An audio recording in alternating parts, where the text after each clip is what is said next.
Sidang jemaah yang dirahmati Allah, muslimin dan muslimat, yang pertamanya marilah kita sama-sama mengucapkan setinggi rasa kesyukuran kita ke hadratillah subhanahu wa ta'ala, kerana dengan limpah kurnianya serta inayahnya kita dapat bertemu di dalam majlis pengajian kita pada malam ini, yang mana sekian lamanya tertangguh di atas kesulitan yang dihadapi oleh saya sendiri. Seingat-ingatnya ada 2-3 kali sebelum daripada pertemuan pada malam ini, jemputan untuk mengisi kuliah di sini pada minggu yang telah ditetapkan. Cuma di atas ketidakmampuan saya untuk hadir pada ketika itu, saya tangguhkan sehinggalah diizinkan oleh Allah Subhanahu wa taala untuk kita sama-sama bertemu pada malam ini. Alhamdulillah. Syukur banyak-banyak kepada Allah Subhanahu wa taala kerana dalam kesulitan yang sebegitu rupa Allah Subhanahu wa taala masih lagi mengizinkan untuk kita bertemu. Dan di kesempatan yang diberikan oleh Allah Subhanahu wa taala ini, saya diminta oleh pihak Masjid Al-Mujahidin ini melalui Tuan Imam untuk saya membahaskan ataupun berkongsi ilmu berkaitan dengan akidatul Islam. Cumanya saya ingin katakan bahawa saya bukanlah orang yang terbaik untuk nak membahaskan tentang persoalan akidah ini. Ala kulli hal, saya cuba sedaya upaya untuk mengerahkan segala kudrat dan juga ilmu yang diberikan oleh Allah Subhanahu wa taala kepada saya, bagi saya menyempurnakan hasrat ataupun hajat daripada pihak Masjid Al-Mujahidin melalui Tuan Imam, untuk saya membahaskan sedikit berkaitan dengan persoalan akidah. Dan kitab yang saya akan gunakan di sini adalah suatu kitab terjemahan daripada sebuah kitab Arab yang berjudul Al-Jawahirul Kalamiyah, yang dikarang oleh Syekh Tahir bin Muhammad Al-Jazairi. Sudah pun diterjemahkan ke dalam bahasa Melayu melalui terbitan PTS Islamika Sendirian Berhad, di mana judul kitab terjemahan itu adalah berjudul 101 soal jawab akidah. Jadi kitab ini diterbitkan oleh PTS ataupun diedarkan oleh PTS Publication. Jadi boleh didapati di kedai-kedai buku lah. Kitab ni baru lagi saja diterjemahkan, dan saya melihat kepada kandungan kitab ini, dia lebih kepada soal dan jawab. Jadi kita boleh melalui perbahasan itu daripada mula sampailah kepada akhirnya. Yang kalau boleh saya kongsikan terlebih dahulu pada malam ini, di dalam beberapa bab yang dibahaskan di sini, ada lebih kurang 6 bab, dan juga satu permasalahan penting yang dibincangkan oleh ulama-ulama salaf, ulama-ulama yang terdahulu daripada ini, iaitu berkaitan dengan perbincangan zat Allah, bagaimana nak mencapai ma'rifatullah, persoalan roh, melihat Allah itu apakah mungkin waktu ketika mana kita hidup, pengaruh sihir, yang dikatakan siapakah itu umat yang terbaik, persoalan Isra' dan Mi'raj, apakah sampai pahala amalan orang yang hidup kepada orang yang mati, berkaitan dengan nikmat dan seksaan pada hari kiamat, kedudukan para wali Allah macam mana, apa yang dikatakan ijtihad dan juga mujtahid, dan juga perbahasan berkaitan dengan perbezaan pendapat para mujtahid. Begitu tentang tanda-tanda hari kiamat, dan penutup pada permasalahan itu ditutup dengan ciri-ciri orang yang berbahagia. Adapun bab yang dibincangkan di dalam kitab ini terdapat sebanyak 6 bab, yang mana ianya mengikuti keseluruhan rukun iman yang sudah pun sedia maklum oleh kita semua. Bermula daripada beriman kepada Allah sehinggalah kepada beriman kepada qada dan qadar Allah Subhanahu Wa Taala. Jadi sekali lagi saya katakan bahawasanya pengajian akidah kita khususnya pada hari Ahad minggu yang kedua di sini akan menggunakan teks ataupun kitab yang saya sebutkan judulnya tadi, iaitu terjemahan daripada kitab Al-Jawahirul Kalamiyah karangan Syekh Tahir bin Muhammad Al-Jazairi yang diterjemahkan di dalam bahasa Melayu yang berjudul 101 soal jawab akidah.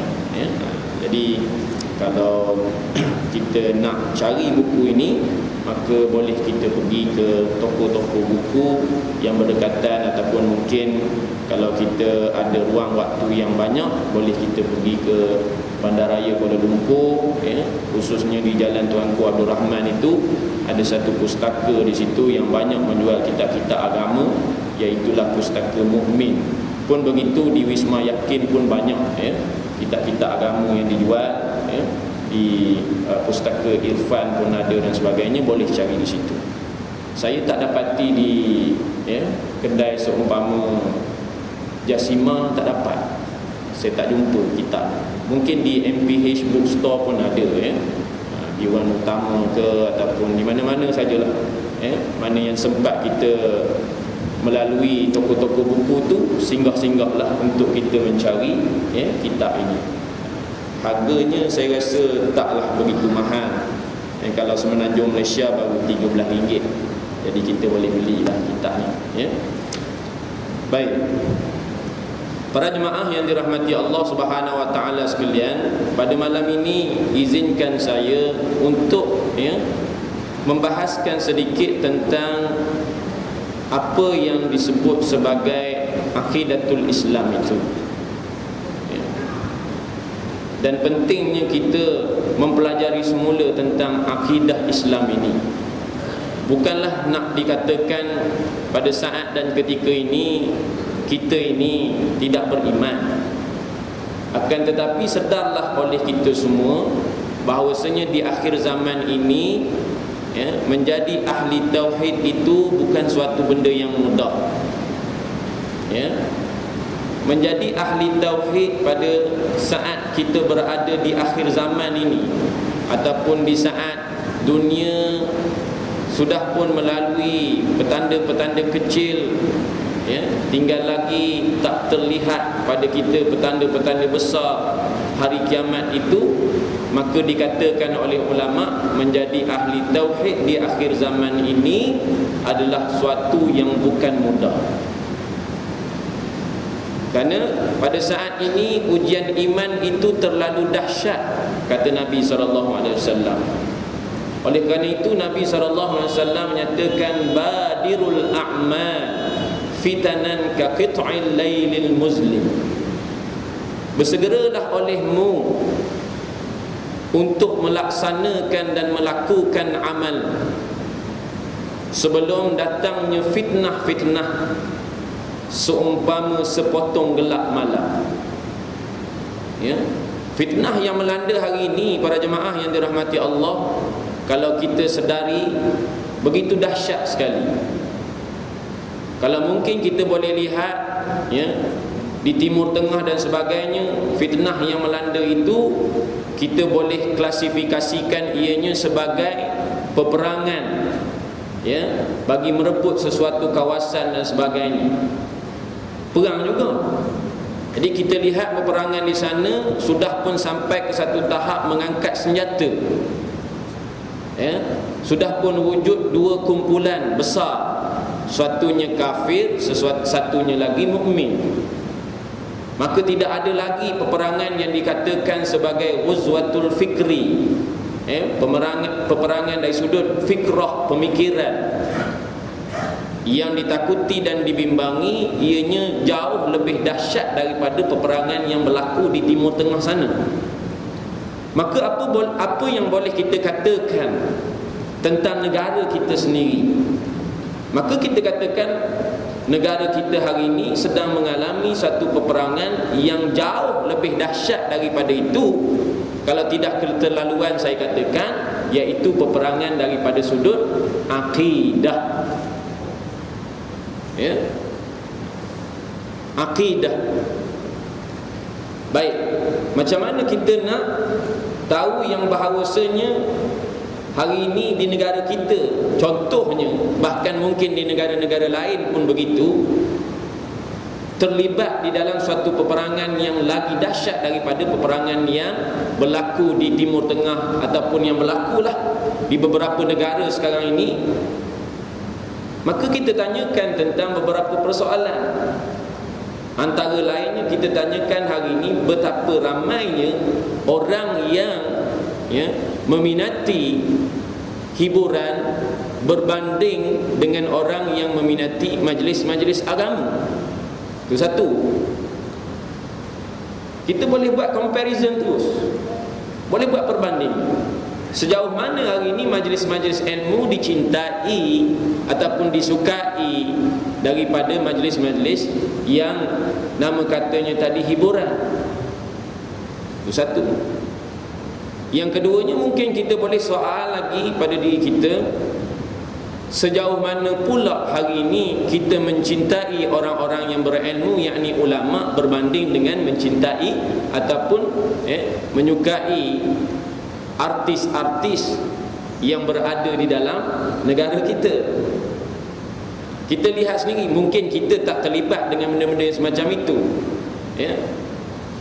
Tetapi anak-anak kita, cucu-cucu kita hari ini, bagaimanakah keadaan mereka saat dipaparkan di dalam televisyen seumpamanya, rancangan-rancangan yang memberikan, orang kata tadi, pesona ataupun yang memberikan rangsangan kepada mereka untuk menjadi yang sedemikian rupa, berbanding nak menjadi orang yang dicintai oleh Allah Subhanahu Wa Taala. Begitu hari ini kita persoalkan juga betapa ramai orang yang suka untuk nak menjawat sesuatu jawatan, akan tetapi tidak memikirkan tentang amanah di sebalik jawatan yang dipegang.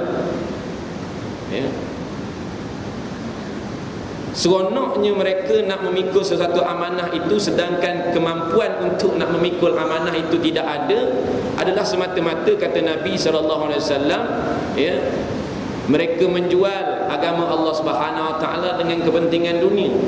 Sebab tu Nabi SAW menyatakan bahawasanya, baliklah kamu, bersegeralah kamu untuk melakukan amal, sebelum timbulnya fitnah seumpama sepotong gelap malam.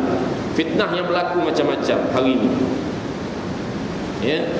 dalam televisyen begitu, dalam radio begitu, dalam surat khabar begitu, dalam perkhabaran kita sesama masyarakat pun begitu. Bermacam-macam fitnah yang berlaku.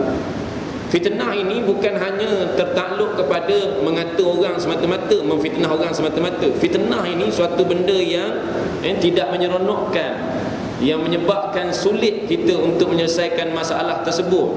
Maka kadang-kadang kita tercari di mana puncanya. Maka puncanya tidak lain dan tidak bukan, besar kemungkinannya berlaku kerana pada saat itu tak ramainya orang yang menjaga iman mereka, ataupun pada ketika itu besar kemungkinannya ramainya orang sudah tertanggal iman mereka. Kepercayaan mereka, keyakinan mereka kepada Allah Subhanahu Wa Taala pun sudah lenyap. Kepercayaan mereka terhadap kitab yang diturunkan pada nabi-nabi Allah Subhanahu Wa Taala pun begitu sudah lenyap. Kepercayaan mereka terhadap keberadaan malaikat yang mencatat perkara baik dan buruk pun sudah lenyap. Sebagai contoh, begitu juga kepercayaan mereka tentang adanya hari pembalasan, di mana Allah Subhanahu Wa Taala akan membalas perkara yang baik dengan syurga, perkara yang jahat dengan neraka pun sudah lenyap. Apatah lagi kalau nak dipersoalkan tentang percaya dan yakin terhadap qada dan qadar Allah Subhanahu Wa Taala, di mana saat diberi nikmat oleh Allah Subhanahu Wa Taala tidak disyukuri, dan saat ditimpakan suatu musibah oleh Allah Subhanahu Wa Taala maka tidak disabari. Maka di situ saja kita dapati betapa sedih dan malangnya keadaan umat pada ketika ini, yang tunggang terbalik, yang banyaknya bergelumang dengan perkara-perkara yang bakal menjatuhkan dan juga menanggalkan akidah mereka. Sebab tu kita-kita yang sedar dan sebagainya ni, maka Nabi SAW menyuruh kita untuk melaksanakan amal ibadah sebelum datang fitnah-fitnah. Sebab Nabi kata ada kemungkinan seseorang itu paginya beriman, petangnya kafir.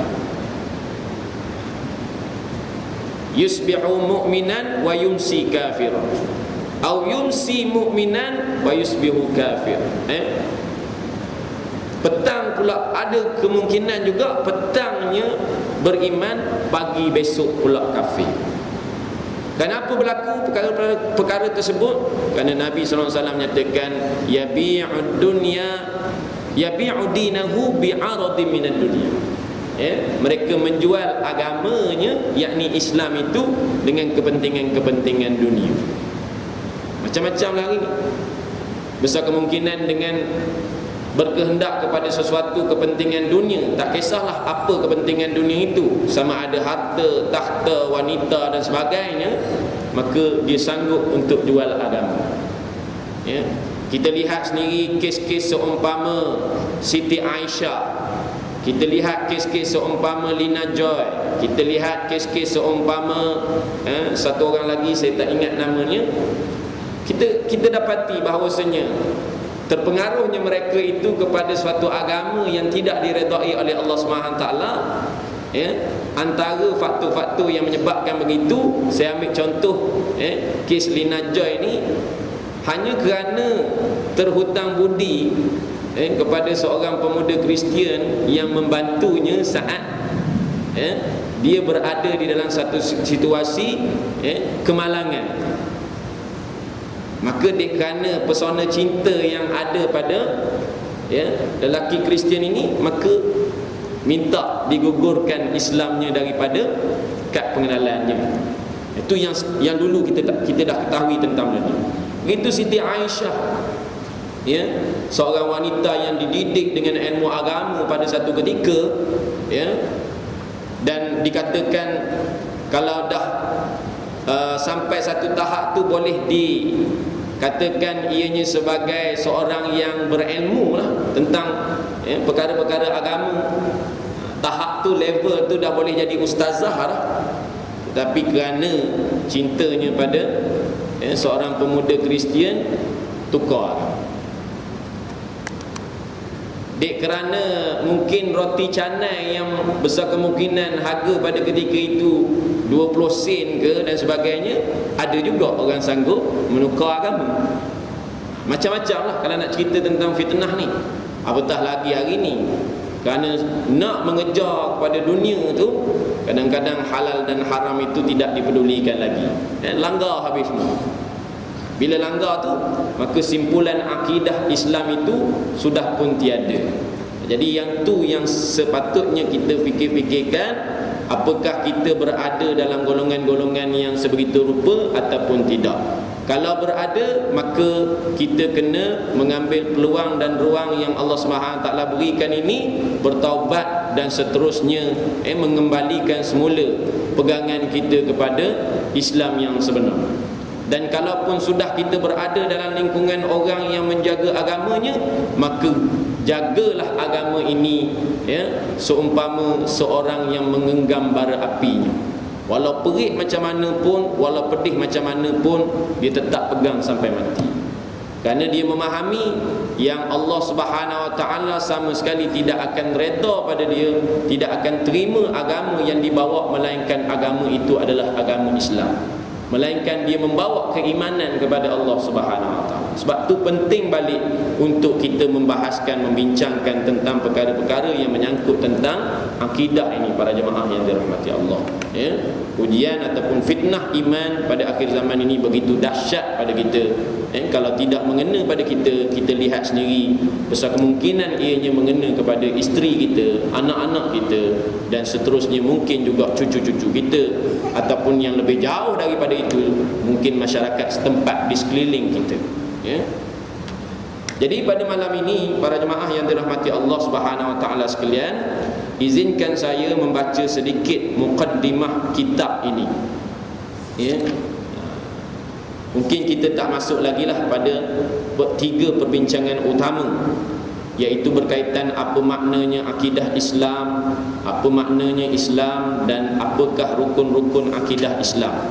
Jadi setelah mana kita membaca muqaddimah ini nanti, maka kita akan masuk kepada muqaddimah ataupun pendahuluan kepada 3 cabang perbincangan utama akidah ini, iaitu berkaitan dengan aqidatul Islam, apa dia, begitu Islam itu apa, dan seterusnya rukun-rukun akidah Islam itu apa, dan selepas itu barulah kita masuk kepada bab yang pertama, iaitu beriman kepada Allah. Ya. Jadi tak lengkap rasanya kalau kita tak membaca muqaddimah muallif ataupun penyusun kitab ini. Kerana umpama pepatah menyatakan tak kenal maka tak cinta. Jadi takkan terus kita nak langkau saja pada perbahasan sedangkan kita tak mengenali apa yang disebut oleh penulis kitab ini pada pendahuluan penulisan dia. Baik. Di dalam mukaddimah penulis kitab ini, para jemaah yang dirahmati Allah Subhanahu Wa Taala, dinyatakan Bismillahirrahmanirrahim.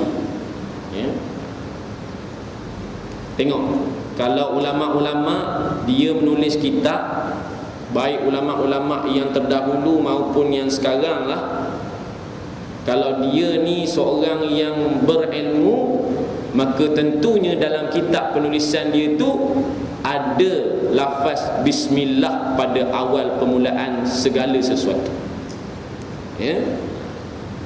Kita tak tahulah kalau saat kita menulis surat dan sebagainya, kadang-kadang tak ada tulis bismillah ni. Kadang-kadang terus je ke hadapan saudara, tak ada bismillah. Jadi penting dimulakan sesuatu perkara itu dengan bismillah. Bukan saja menulis kitab, apa-apa kita masuk masjid bismillah, meskipun ada doa yang khusus masuk masjid ni, tapi kalau orang tu tak menghafal doa tersebut, sekurang-kurangnya bismillahirrahmanirrahim, tak pun bismillah.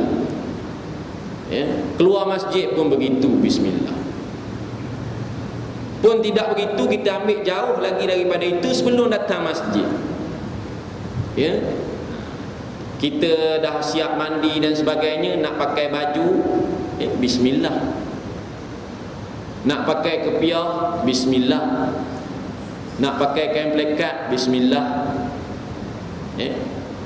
Kalau nak kiranya pahala kita di situ saja dengan menyebut bismillah ni dah banyak. Tetapi orang tak mementingkan tentang perkara itu. Sebab kalau kita lihat dalam kitab Al-Quran sendiri, sebelum dimulakan Al-Fatihah itu, maka tentunya kedapatan pada kita lafaz Bismillahirrahmanirrahim. Begitu dalam sebuah hadis Nabi SAW menyatakan, kullu amrin dhibalin la yubda'u fihi Bismillahirrahmanirrahim fahuwa aqta'. Setiap perkara, kullu amrin, setiap perkara yang zibalin, yang mempunyai tujuan untuk kita nak melaksanakan perkara tersebut, la yubda'u fihi, yang mana tidak dimulakan padanya, pada perkara yang mempunyai tujuan itu tadi, Bismillahirrahmanirrahim, fahuwa aqta', maka ianya terputus, dalam erti kata kurang barakahnya. Gitu. Jadi kita nak kena baca, ya, untuk ambil barakah. Pakai baju bismillah, minum air bismillah, makan bismillah, campur lagi lah dengan doanya dan sebagainya begitu. Ala kulihannya bismillah. Nak pakai selipar bismillah, begitu, ya. Jadi dalam permulaan kitab ini pun pengarang kitab ini menulis lafaz bismillahirrahmanirrahim kerana nak mengikut akan Al-Quran yang mulia. Ditulis dengan bismillahirrahmanirrahim, kecuali pada surah Taubah tak ada bismillah, ya. Surah-surah lain kita dapati semuanya ada bismillah. Dan juga tujuan pengarang kitab ini memulakan karangannya dengan bismillah itu tidak lain dan tidak bukan adalah untuk nak menyempurnakan, meraihkan hadis Nabi sallallahu alaihi wasallam yang saya bacakan tadi, iaitu kullu amrin dzibalin la yubda'u fihi bismillahirrahmanirrahim fahuwa aqta. Tiap-tiap sesuatu perkara yang ada tujuan di sana, kalau sekiranya tidak dimulai dengan, ya, bismillahirrahmanirrahim, maaf saya, maka ianya terputus dari sudut barakahnya. Jadi sebab tu kita baca bismillah. Jangan esok kita tak tahu lagi. Bila orang tanya kita kenapa, ya, kita kena membaca bismillahirrahmanirrahim setiap kita nak memulakan sesuatu, maka jawapannya itulah benda. Jawabnya apa? Kerana kita nak mengikut apa yang tertulis di dalam Al-Quran dan juga nak meraihkan sebuah hadis Nabi yang menyatakan setiap sesuatu perkara yang ada tujuannya, maka kalau tak dimulakan dengan bismillah itu, maka dia adalah suatu perkara yang kurang barakahnya. Semua bismillah. Boleh situ, ya.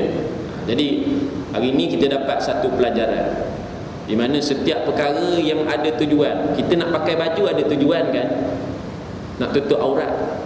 Maka salah ke kita dalam hal nak menutup aurat itu kita membaca dengan nama Allah kita memakai dengan nama Allah Subhanahu Wa Taala, supaya pakaian kita tu barakahnya lebih.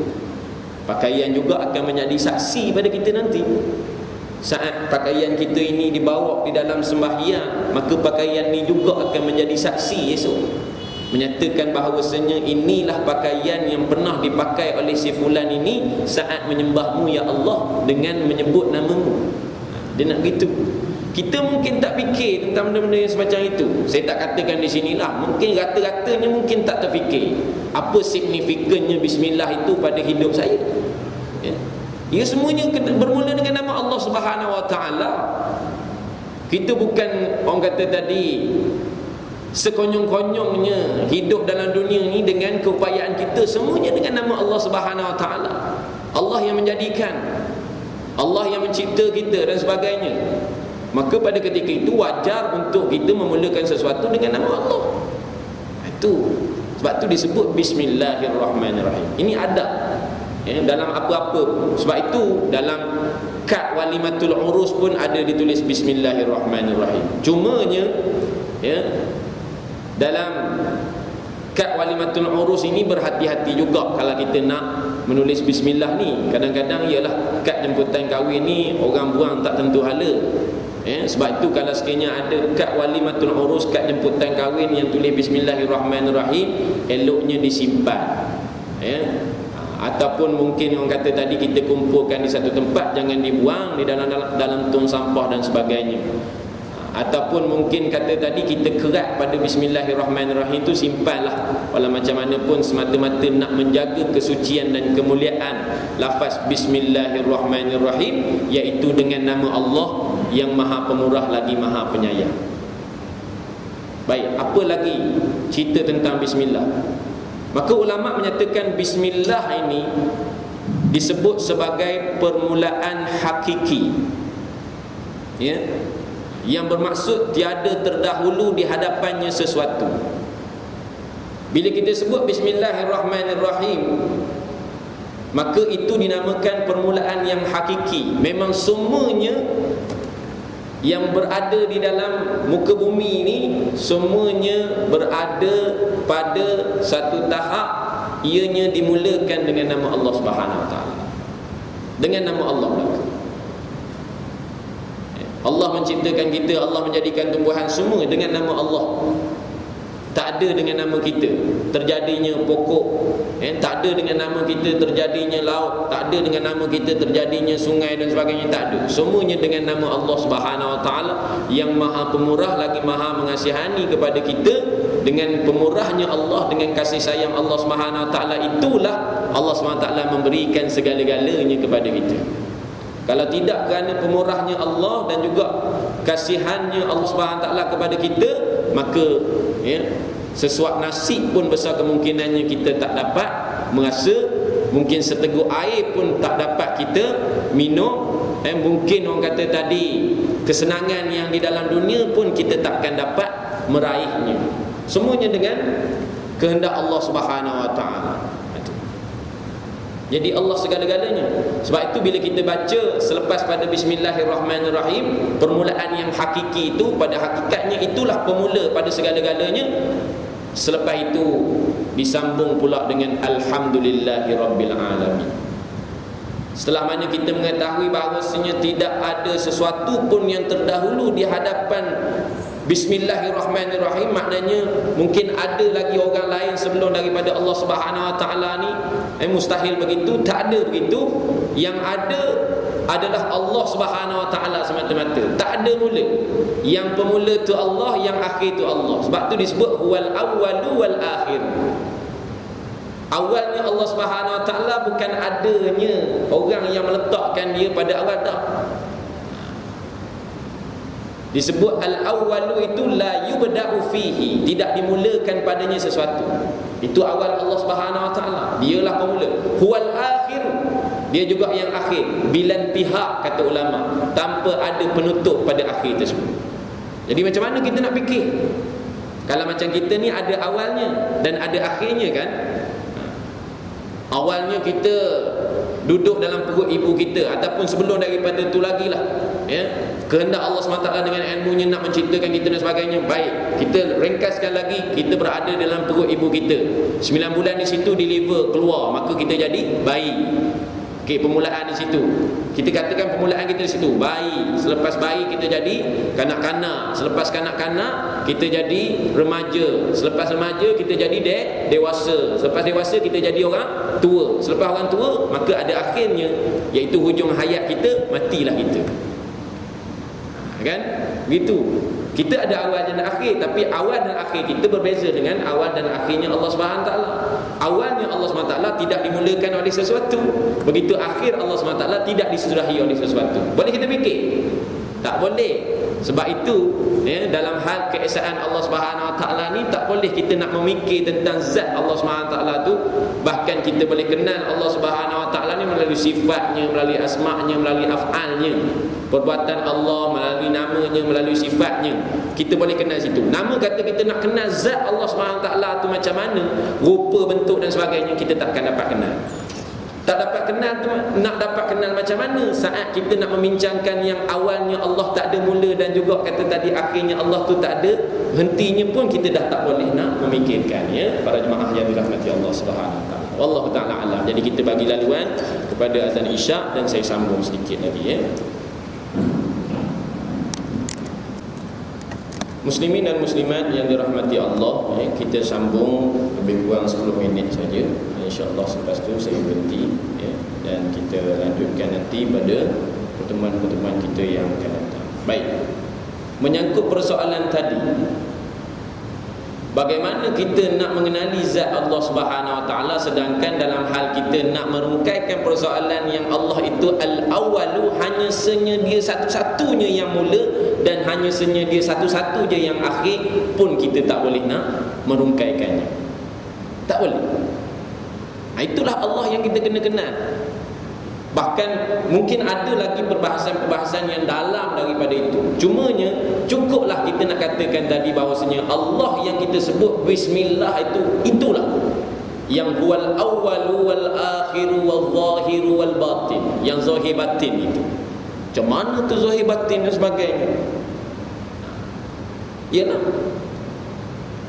kita kadang-kadang yang zahir ni ketahui kita, tapi yang batin itu tak tahu. Situ dah lemah kita. Boleh kita nak melihat hati orang ataupun benda yang batin di dalam diri seseorang? Tak boleh. Saya pun tak mampu. Yang zahir mungkin kita boleh nampak. Bahkan yang kita pandang zahir pun kadang-kadang terlepas pandang, orang kata. Dalam pada nampak ni. Tapi Allah Subhanahu Wa Taala zahir dan batinnya itu, kalau kata nama melihat, dia melihat sungguh-sungguh. Sebab tu dikatakan Maha Melihat. Kita melihat saja, meminjam daripada melihatnya Allah Subhanahu Wa Taala. Kalau kita ni mampu boleh melihat sedalam-dalam dan sebagainya, maka apa bezanya kita dengan Allah Subhanahu Wa Taala? Tak jadilah kita ni makhluk, mungkin jadi khaliq juga, kan? Jadi Allah nak nyatakan pada kita, kamu makhluk, aku beri pinjam saja.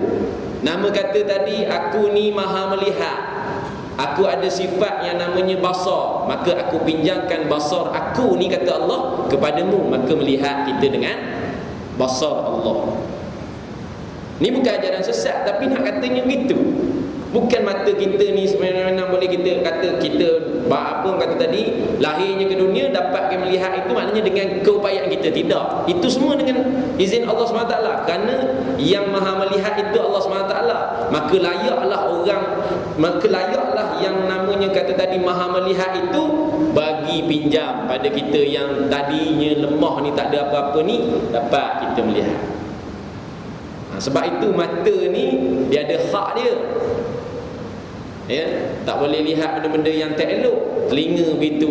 Allah kan bersifat sami'un, mendengar dan sebagainya. Semuanya. Nanti kita akan bincanglah tentang persoalan itu. Tapi nak kata dia semuanya. Sebab itu kita kena sebut bismillah sebagai permulaan hakiki kita. Kerana semuanya adalah milik Allah Subhanahu Wa Taala. Kalau tak kerana rahman dan rahimnya Allah Subhanahu Wa Taala pada kita, maka takkan dapat kita melihat, takkan dapat kita mendengar, takkan dapat kita ilmu dan sebagainya, takkan dapat. Sebab tu dengan kasih sayang Allah Subhanahu Wa Taala, takkan dapat kita memegang, takkan dapat kita berkata-kata dan sebagainya. Semuanya adalah milik Allah Subhanahu Wa Taala. So bila begitu, layaklah kita selepas daripada kita memulakan sesuatu yang hakikat, iaitu Bismillahirrahmanirrahim, dalam setiap perbuatan yang ada tujuannya dalam kehidupan kita, maka setelah mana terhasilnya tujuan itu dengan lafaz Bismillahirrahmanirrahim, masuk kepada tahap yang kedua. Pujilah Allah Subhanahu Wa Taala dengan pujian Alhamdulillahirabbil alamin. Itu pula dikatakan sebagai permulaan yang idafi, tambahan, iaitu permulaan yang terdahulu pada hadapannya sesuatu, iaitu bismillah. Jadi sebab itu kalau kita tengok kronologi tertib dalam hal nak memulakan sesuatu, maka mesti dimulakan dengan bismillah, selepas tu puji pada Allah, lepas tu selawat pada Nabi, dan seterusnya mendoakan itu dan ini, barulah masuk kepada perbincangan muqaddimah. Jadi para jemaah yang dirahmati Allah Subhanahu Wa Taala sekalian, kita hanya sempat membicarakan tentang beberapa perkara pada malam ini, belum lagi kita membicarakan tentang apakah sebenarnya kandungan kitab yang ingin kita bicarakan. Saya cuma dapat sentuh pada malam ini tentang apa yang perlu kita faham tentang bismillah yang kita baca tu. Paling tidaknya begitulah tadi, kita tahu ianya sebagai permulaan yang hakiki. Setiap suatu perkara yang ada tujuan, kalau tak dimulakan dengan bismillah, maka kurang barakahnya. Tentu kita nak kepada keberkatan itu, maka mulakanlah sesuatu perkara dengan Bismillahirrahmanirrahim, apa-apa saja, dan setelah itu maka pujilah Allah Subhanahu Wa Taala dengan sebenar-benar pujian. Kerana dengan rahmat dan rahimnya Allah Subhanahu Wa Taala tadi, kita kenangkan, kita dapat begitu begini dan sebagainya, maka tak ada layaknya untuk kita nak memuji diri kita sendiri, kemampuan kita dan sebagainya.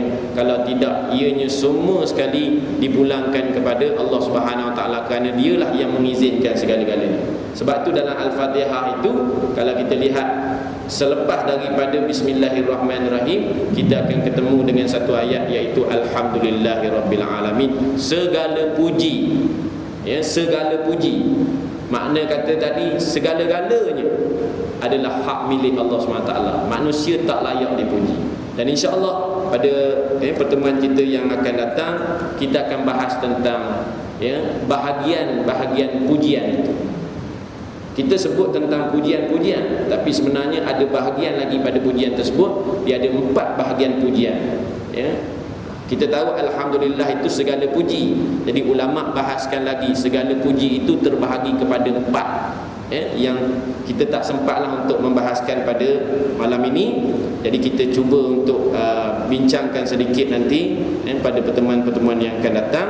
Saya tangguhkan majlis di situ terlebih dahulu, dan insya-Allah dengan kelapangan dan juga keizinan yang Allah SWT berikan kepada kita semua, pada masa-masa yang akan datang kita sambung perbincangan kita pada bahagian pujian itu sendiri, sebelum kita masuk kepada muqaddimah penulis kitab ini berkaitan dengan akidah Islam itu sendiri. Wallahu ta'ala alam.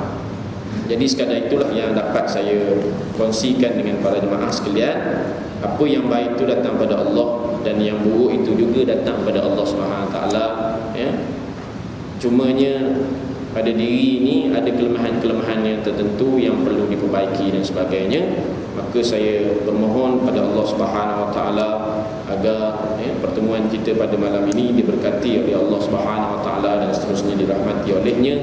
Maka kita sudahi pengajian kita pada malam ini dengan membaca tasbih kafarah, suratul As, dan seterusnya kita berdoa. Mudah-mudahan majlis kita mendapat keberkatan.